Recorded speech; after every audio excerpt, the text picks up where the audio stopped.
Ce mois-ci, je vous propose de parcourir rapidement 4 études parues récemment dans des revues scientifiques de premier plan et abordant la question du rôle des analystes financiers. Parmi les 4 questions abordées, j'ai retenu en premier comment travaillent les analystes buy-side.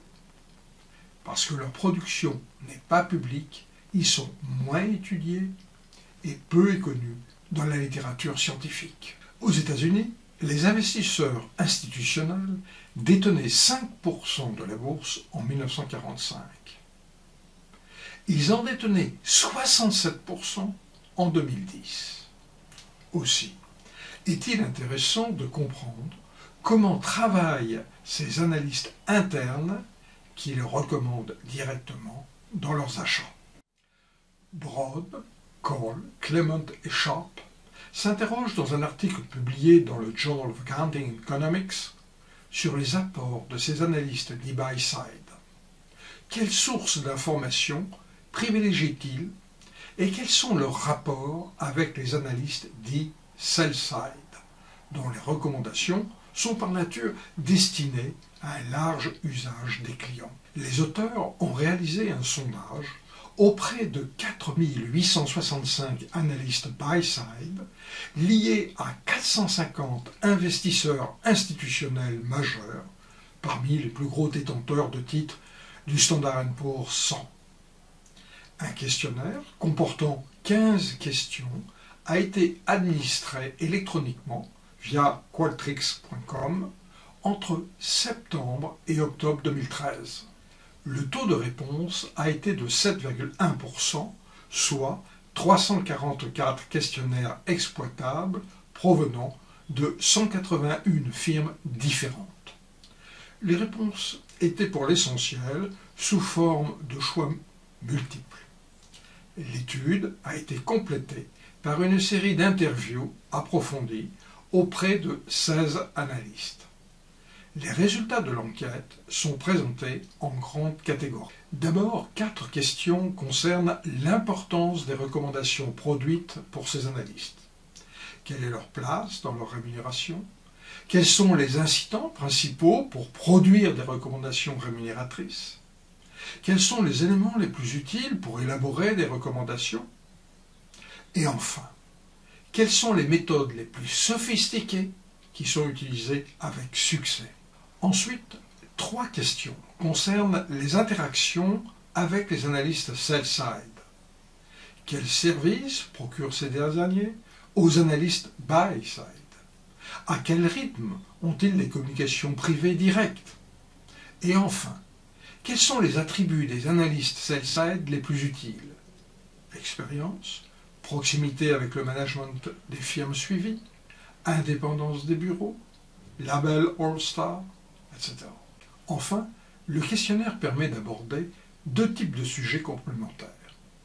Les relations avec le management des firmes suivies, intensité, mais surtout mode de contact les plus efficaces, et le reporting financier des firmes avec un focus sur la question cruciale des manipulations inacceptables, red flags, et des réponses jugées appropriées, avec, pour finir, un regard sur les déterminants de la bonne qualité d'un reporting. À l'aide de ces estimations, Brown, Cole, Clement et Sharp mettent en évidence que pour les analystes buy-side, la qualité des recommandations qu'ils adressent à leurs gérants est déterminante dans leur rémunération. Littéralement, ils y jouent leur peau.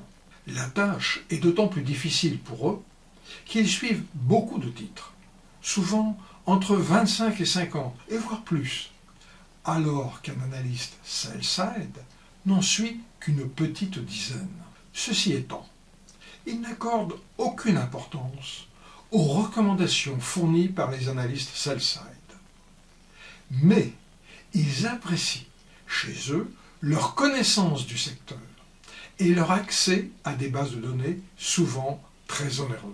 Surtout, ils n'hésitent pas à les contacter pour obtenir des contacts privés et directs avec le management des sociétés étudiées. Et ceci, loin des conference calls, un peu trop grand-messe, aux discours trop policés et au public trop large.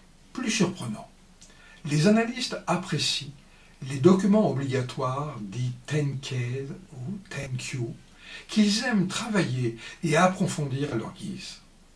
Ils leur permettent d'apprécier si les résultats sont bien confortés par des cash flows opérationnels, si la publication des résultats respecte des normes élevées d'intégrité et si le contrôle interne et la gouvernance sont suffisamment forts.